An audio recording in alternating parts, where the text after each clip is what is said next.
So we launched a $1 Million Relationships podcast 3.5 years ago. And things were going well before the podcast, but there's kind of like before the podcast and after the podcast. And that podcast, it has been such a game changer and such a valuable resource in so many ways. We've released, I don't know, I think around 318, 20 episodes now. And it just continues to put me in touch with the right kind of entrepreneurs who are making a really big impact in the world, entrepreneurs who are established entrepreneurs. They just show up ready to give and to serve and to help and to pour into others and stuff. And how somebody shows up makes all the difference in the world. And the fact that we're having a conversation around my guests' most valuable relationships in their life and in their business. It's a very unique conversation. So the question that I'll ask during the course of the interview is I'll ask, Greg, have you ever been introduced to a person or persons who completely changed the course of your life or your business, so much so that much of what you have today would not be possible if not for this person or persons? And I'll tell you, so many of these entrepreneurs tell me nobody's ever asked me this question before. And I always make sure I ask them the question. They don't just come on the podcast, because I want to make sure they know the question in advance so they got time to think about it and think about what they want to talk about and who they want to honor, whether that's one person or more than one person. Like I said, this podcast has become such a valuable resource in so many ways that has exponentially impacted everything that I was already doing. It's become a tool for helping me make introductions. It's become a tool for helping me connect with the right kind of entrepreneurs. It puts me into conversation in the right vein.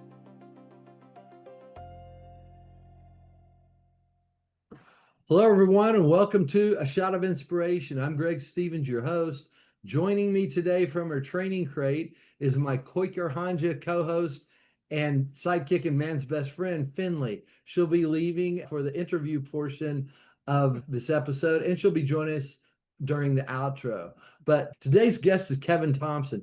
Kevin is the founder of the Impact and Legacy Collective and the host of the $1 Million Relationships podcast. Over the years, Kevin has generated more than $16 million in revenue, not through advertising or massive teams, but exclusively through building high-value relationships. He's been featured in Forbes and other top publications, and what sets him apart is his philosophy: leading with generosity, authenticity, and integrity. I love that, Kevin. Kevin's mission is now to help entrepreneurs unlock new opportunities through strategic partnerships that not only grow their business, but also create meaningful impact in the lives of others. Kevin, I'm so excited to have you here today. Thank you, and welcome to the show. Oh, I'm excited to be here. I've been looking forward to this, Greg. Yeah, it's been great. We got to meet shortly a couple of weeks ago, and I'm so glad you jumped on quickly, because sometimes people have to wait to get on the show. So I was glad you showed up. Let's talk about your passions in entrepreneurship or connecting people. What inspires you or the work you do? Because your podcast is helping connect people and generating wealth, but what really turns you on and inspires you? I'll tell you, I have been blessed. I get to serve some really amazing entrepreneurs who are making a really big impact in this world. And I get to be this connector and conduit of trust for them that makes introductions that lead to 5-figure, 6-figure, 7-figure business deals. That is so incredibly rewarding. The revenue is great. The revenue is important. We all need revenue in order to support our businesses. But what inspires me is the impact that we get to make. And the cool thing is, the bigger impact we get to make, the more revenue that gets created. That is the natural, organic byproduct of making impact. And I just love serving these entrepreneurs. I've had this God-given gift for all my life. I love talking with people, and especially with like entrepreneurs. I love finding out what they're working on, what's got them all jazzed. I love hearing about what challenges and problems they're dealing with, what opportunities they're trying to take advantage of. And I just naturally default to who do I know that might be able to help with this? And I can't not do that. And it's funny, Greg, I've told people about this over the years, and people will say, man, Kevin, it makes my brain hurt to think about doing that. I couldn't do that at all. And that's not your God given gift, it's mine. You know? And Well, let me ask you, you mentioned it's happened your whole life. Tell us about your younger years, where you came from and how that showed up early in your life, because you yeah. mentioned that it was there. Where'd you grow up? Where did that all begin? I grew up in this little teeny town of Darrington, Washington. We're up about, I don't know, 50 miles north of Seattle. And Darrington was a small logging community when I was a kid. That's where I grew up. It was a small town where everybody knew everybody. I grew up in that town from the time I was born until the time I was in fourth grade. And my dad was working in a town that was about an hour away from us. So he'd spend an hour in the morning and an hour at night commuting to work. And the reason we moved was to be closer to where dad worked so he didn't have to commute 2 hours a day, which was cool because we got to see him more. What was the challenge about it was that all of a sudden I found as a kid in fourth grade and my brother in second grade, we just found ourselves uprooted from this whole life. That was all we had known. And being in this town, in this community where, like I said, everybody knew everybody and I had all my friends and stuff. Now, all of a sudden, I'm in this new community and I'm the outsider just trying to fit in. And candidly, some of the other kids are like, they're the same way. They're standoffish because who's this kid? And it was, I couldn't articulate it at that time because a kid in fourth grade can't articulate exactly what's going on and stuff. He just knows like, man, this kind of sucks. I liked where I was. I did make friends there and stuff, but I didn't really click. It was like, okay, but not great. And it wasn't until my dad got diagnosed with cancer at the beginning of my ninth grade year. And he passed away at the end of my 10th grade year when I was 16. And I'll tell you, that's a rough time for a kid to go through watching your dad just slowly deteriorate day by day. But as rough as that was, the good thing about that is there was no words left unsaid with my dad. I got to have lots of conversations with him. And sometimes they were tough because I knew he was dying and I didn't want him to die. But when he finally did pass away, it was more like a sense of a relief because now he's finally out of his pain. And so after that, my mom, she decided that she wanted to send me and my brother to private school, to a Christian school. And I wasn't that excited about going and being uprooted again and stuff. But she was like, Kevin, you just try it out for 1 quarter. And if you just don't like it that much, you can go back to public school, but just try it out. And I was like, okay. I said, well, I'll try it out. And I went from a school where in public school in ninth grade, my graduating class would have been around 1,100 kids in that school to now at this private school, my graduating class in that school was 16. It's a big difference. The whole high school only had 80 kids in it. But what was cool about that is one of the kids in my neighborhood who I was friends with, his mom taught there. And so him and his sister went there and they'd already been going there. Then I found out there was 2 other kids from my church that went to that school. And so right away, because of my friends that went there, I just started meeting everybody. And it was like, wow, this is so cool. And I just made so many friends. And my last 2 years of school, Greg, that was such an amazing experience. And I met all kinds of friends. I had my driver's license going in there. And I don't want to get too far off track here, but my No. first car I bought, I saved up money. I had worked a paper route for 4 years and I saved up money. My very first car at 16 years old was a 68 Mustang Fastback. I definitely got into a little bit of trouble with that car.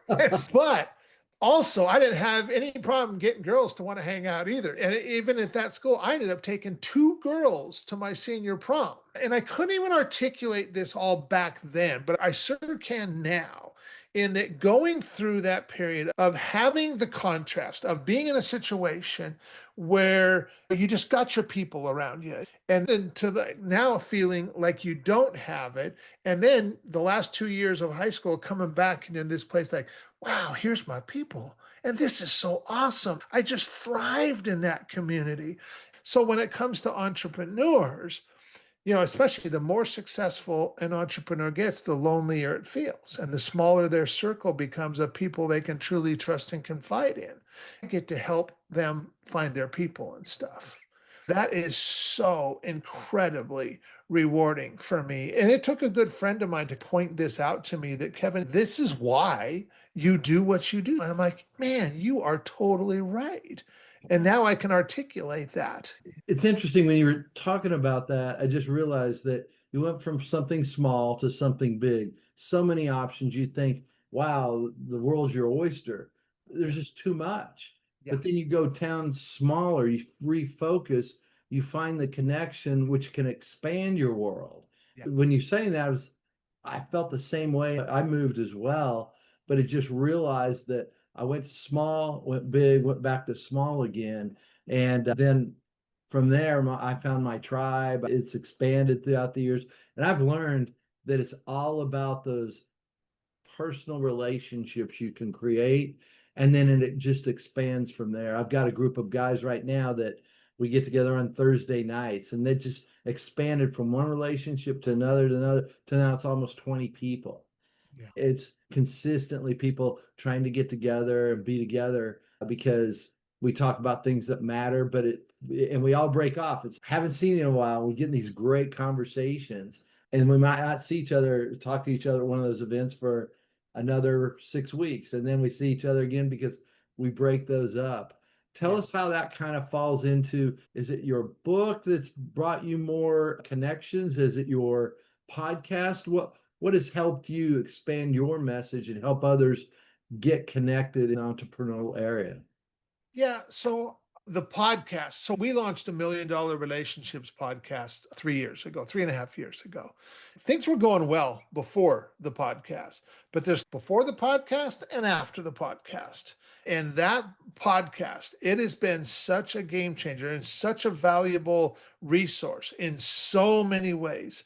We've released, I don't know, I think around 318, 20 episodes now. It just continues to put me in touch with the right kind of entrepreneurs who are making a really big impact in the world, entrepreneurs who are established entrepreneurs who they just show up ready to give and to serve and to help and to pour into others. How somebody shows up makes all the difference in the world. And the fact that we're having a conversation around my guests' most valuable relationships in their life and in their business. It's a very unique conversation. So the question that I'll ask during the course of the interview is I'll ask, Greg, have you ever been introduced to a person or persons who completely changed the course of your life or your business, so much so that much of what you have today would not be possible if not for this person or persons? I'll tell you, so many of these entrepreneurs tell me nobody has ever asked me this question before. And I always make sure I ask them the question. They don't just come on the podcast because I want to make sure they know the question in advance so they got time to think about it and think about what they want to talk about and who they want to honor, whether that's one person or more than one person. And I'll tell you, this podcast has become such a valuable resource in so many ways that has exponentially impacted everything that I was already doing. It's become a tool for helping me make introductions. It's become a tool for helping me connect with the right kind of entrepreneurs. It puts me into conversation in the right vein, in a conversation talking about their most valuable relationships. So it's in such alignment with who I am and what I'm all about. Yeah, I could just go on and on talking about what that podcast done, but it's an absolute game changer. Let's turn the question on you that you ask your guests. Who are one or several of the people who have made that difference for you that you would like to honor? Let's hear about them. Sure. I'll tell you, I would start with my wife, Lisa. So we just celebrated our 20th anniversary 2 months ago. Congratulations. And that woman has just stood behind me through all of it, thick and thin and everything. I am so grateful for her. I can assure you, I would not be where I'm at to this day if not for her role in my life. She's such a big part of my inspiration of why I do what I do. We also have 7 kids and 6 grandkids with another grandchild joining us in March. So we'll soon have 7 grandkids. I love being a husband and a father, and not just that entrepreneur who provides financially for his kids, but's not there present for them. I get to do both. And I have been there for my kids, all their games and their dance recitals and all of that stuff. And I love doing that stuff. Even my daughter, Eliana, she's 15 and a half. She just got her driver's permit 2 days ago. And she starts driver's ed in 4 more days. And so we've been out driving the last couple nights. I've been taking her driving. She could take the bus to school, but she doesn't because I take her to school every day because that's a half hour of time that her and I get together every single morning. Yeah. I love that time together with her every morning. I'm emotional right now because in about 6 months, she's going to be driving herself, and that's coming to an end. And I've been through this before. My son Brock is 17. I went through this with him 2 years ago, and I don't drive him to school anymore now. It's just been really cool to have that time. And kids go through a lot. Kids go through a lot. They don't tell me about everything, but they do share a lot. Sometimes they share stuff that makes my toes curly. But wow. Well, at least they're talking to you. I love Yes. that. Let me ask you, I'm going to go down this direction. You have 6 kids? 7 kids and 6 7 kids. grandkids. Sorry about that. Yeah. 7 kids. What's the difference between raising the oldest compared to the youngest in society today? You've probably seen a real shift over that time Oh, because it's yeah. spread out. What's changed the most for you as a So with parent? the older kids, they still had cell phones when they were in school, Yeah. but they were flip phones. And man, those kids, they could text. They would blow me because I couldn't do that. You could text on the phone with the numbers 1 through 10, 1 through 9 and 0, and they would text that way. And I'm like, how do you even do that? Wow. But there wasn't the social media. There wasn't all the social media. There wasn't the smartphones yet. Now, social media can be brutal for these kids. They can be so cruel on social media and stuff. Yeah. I think it's more important now than ever to have as much open lines of communication as you possibly can with your kids, because I'm not perfect, but I will tell you, I've got pretty open lines of communication. These kids, they're just trying to fit in. It was that way before, but social media has changed a lot. Yeah. It's changed. I had a friend of mine, he had a son and a daughter. He made sure he gave them both individual time because he only had 2. You have 7. That had to be difficult. But he said, I took my son all through even high school. We had breakfast every Tuesday morning, and I had breakfast with my daughter every Thursday morning. And he said, and through their teenage years, he goes, sometimes it was dead silent. They wouldn't say a word. He said, but he looks back and that time that they knew they were going to be with their dad sustained their relationship in so many ways. The consistency of it, he said, helped so much when the times got hard. Tell me a little about that with your children. What was consistent for you that helped you get through probably some of those bumpier areas?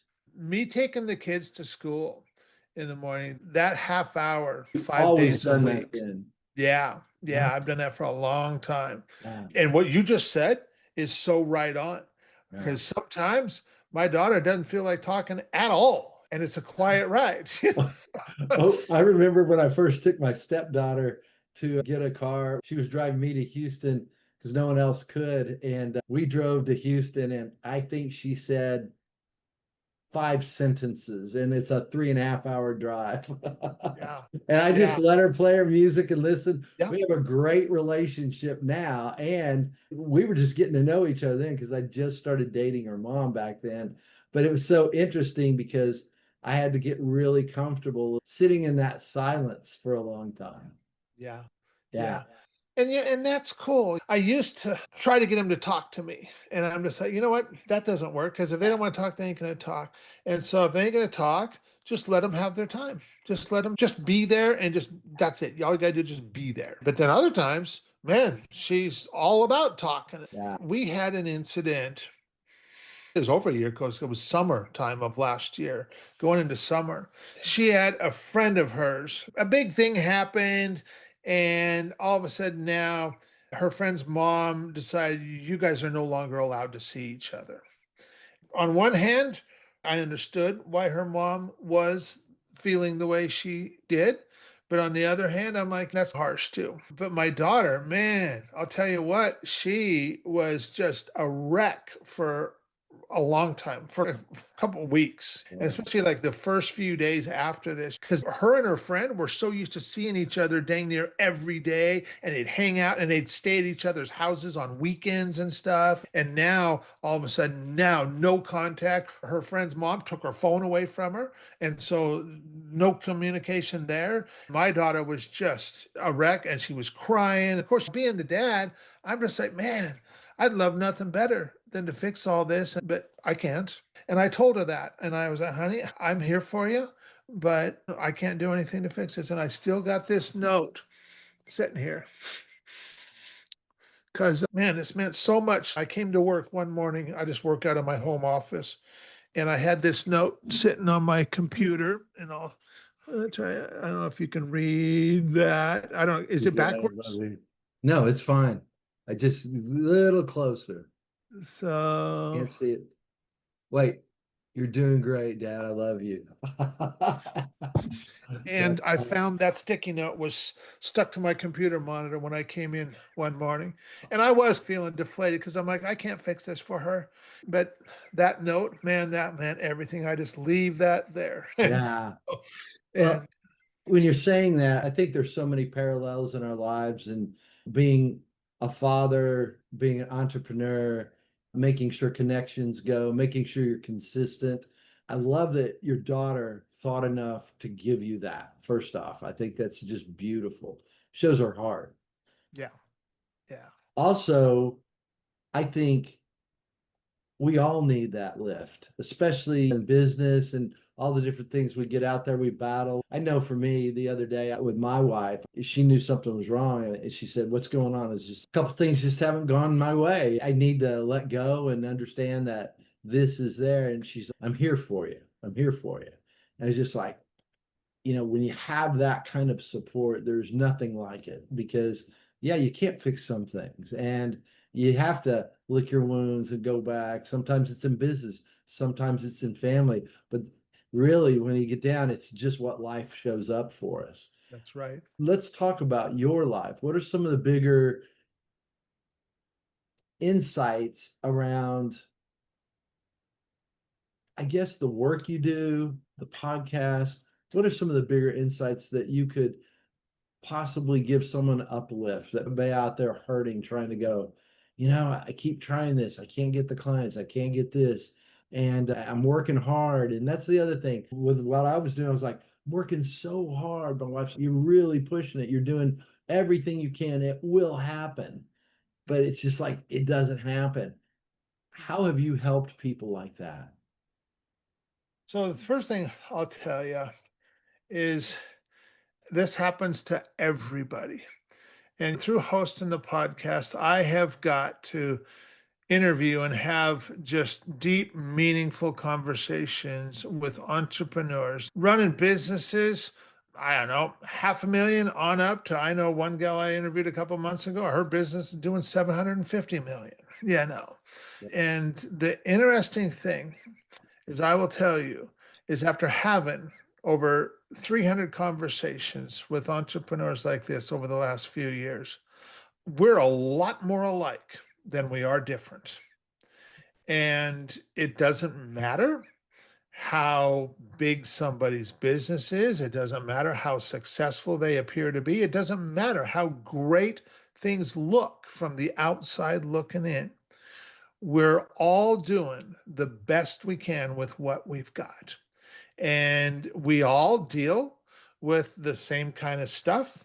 Running a big, huge business doesn't change that. We all want real, meaningful connection with other like minded people. And to be able to have people that we can just speak openly, speak candidly with, and just say, hey, this is where I'm at. And yeah, you know what? Things are going really good here. I'm really good at this thing over here. But man, over here, man, I could really use some help right here. I'm really struggling right here. And part of that, a big part of it, is just being able to have people in our lives where we can have those conversations with and know that we're not going to get any judgment, that people aren't going to judge us, that they're just going to welcome us and accept us with open arms. And that if they could help us in some way, they would love nothing more than to do that. That's why I've been able to be such a connector for entrepreneurs and bring them together, because I bring entrepreneurs who I just looking for certain characteristics. I want them to have an already well-established business where they're already got a track record of delivering results for their clients. Other than that, I don't care what their business is and what they do. I care way more about who they are and how they show up than what they do. And then they need to be looking at their business is designed because they want to be able to use their business to make their biggest impact in this world. That's what inspires them to do what they do. And on the other side of the coin, they are just some of the most giving and generous people you would ever meet. Their default position is to show up ready to help, to serve, to contribute, to pour into others. They couldn't show up any other way. That is hardwired into their DNA. And that person right there, that's the person that I know if I bring them under my umbrella and I start making some connections for them, I get them in a Zoom room and I connect them with some other entrepreneurs. They'll come in there, nobody knows each other, but yet by the time we're done, they're all exchanging contact information, making plans to follow up with each other, opening their networks for each other, referring business to each other. It happens every single time because they made a real connection, a connection where there's trust in both character and competence. And Mm, there's also alignment of interests and values. That's the intersection right there. That's where the magic happens, where those four components are in place.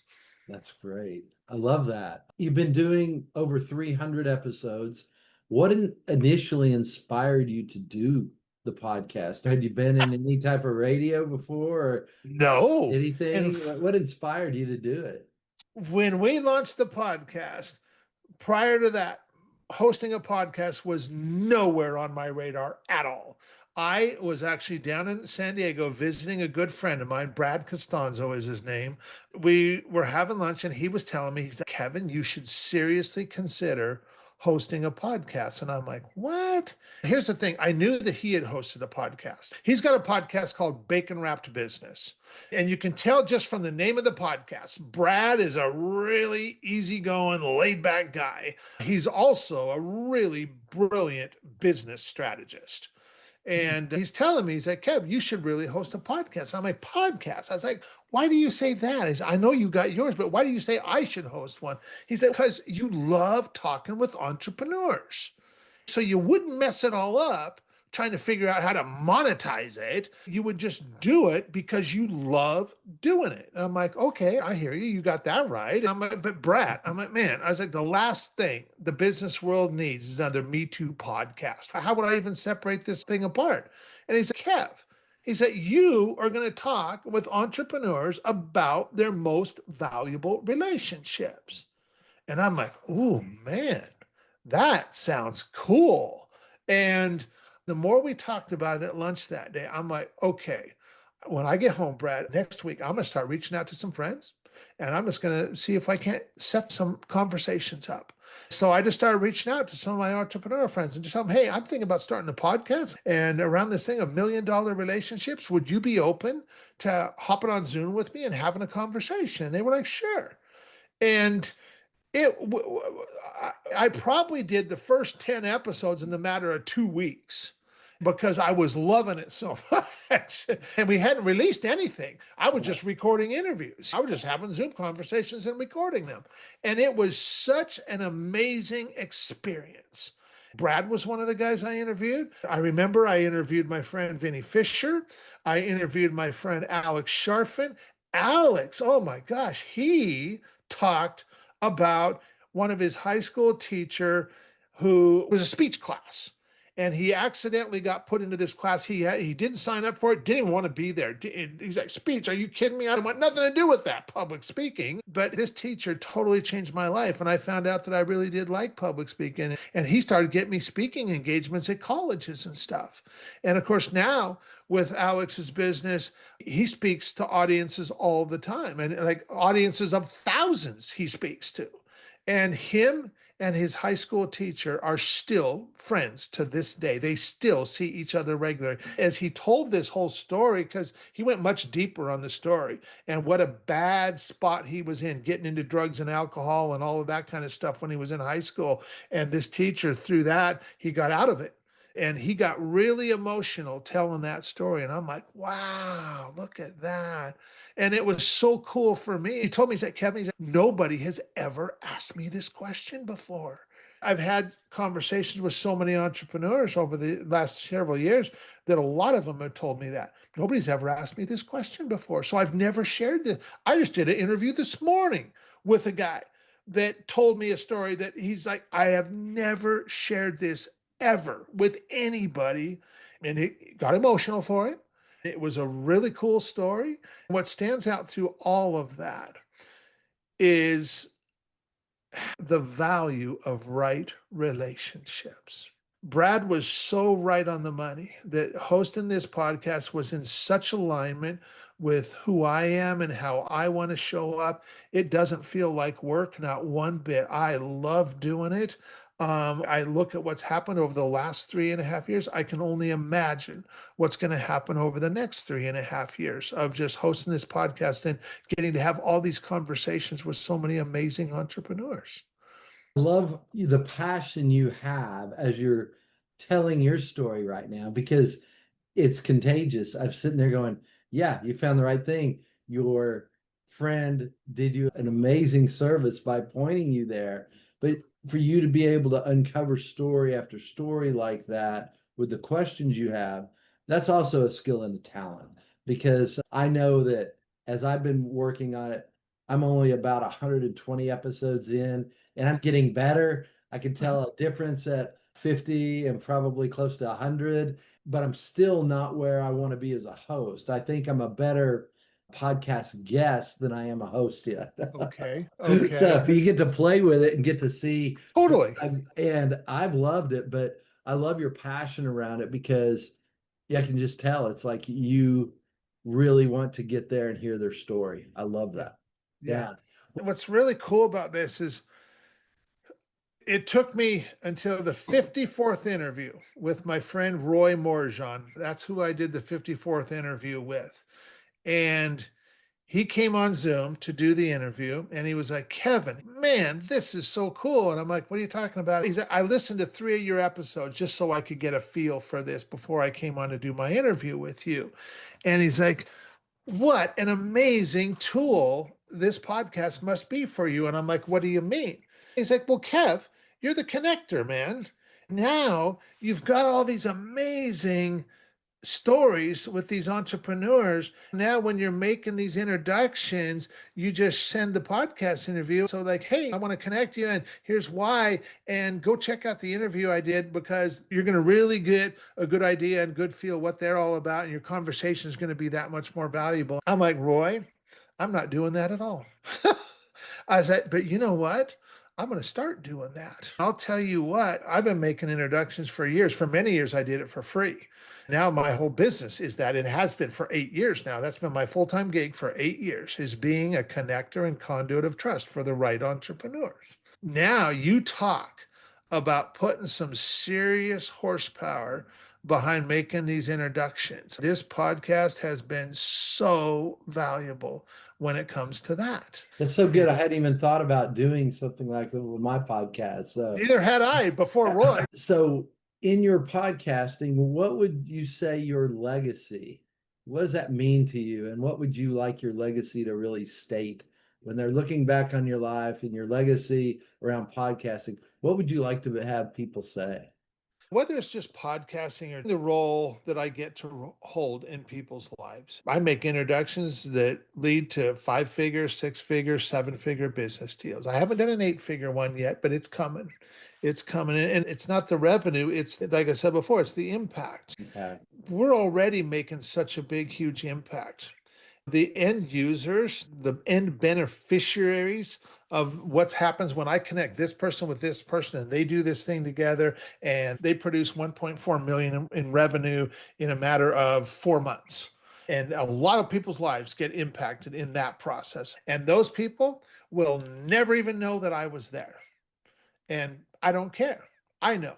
Right. What I want to come from the podcast is I just want to use these stories to inspire other entrepreneurs, other founders, other CEOs to just place a more intentional focus on creating more real, meaningful, rewarding, and profitable relationships in their own lives. If we do that, and we are doing that, man, I'm good.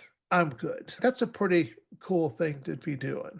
It is. And I've caught your passion today. I needed this interview for me. I'm glad our audience is here, but I needed this for me just to kind of lift my spirits. I had a rough week this week, and your passion just has come through the microphone and the video today. I really appreciate it. Let me ask you something. What is one thing I haven't asked you as we close up that you would like to share or you would like to answer? A question you ask yourself and answer for our audience. Most people don't know this about me. I spent 7 years from 1988 to 1995 working as a commercial fisherman on Alaska's Bering Sea. Have you ever seen that show, Deadliest Catch? Yes, I have. I have a friend who's done that around the same time frame you did it, and he said it was frightening. But That is the hardest I've ever worked in my life. yes, oh my gosh. What you were talking about, how we can feel like, man, we're working so hard. We're putting in the time, we're putting in the effort, we're investing the finances, we're doing all that, and it's just not happening the way that I want to. Man, I'm no stranger to hard work. My dad always instilled that in me from the time I was a kid. Kevin, the harder you work, the more successful you'll be. That was his experience. When you're doing your thing, and trying to figure things out. I will tell you, just having heart to heart conversations with people and people that might even be the people that you could serve through doing what you do.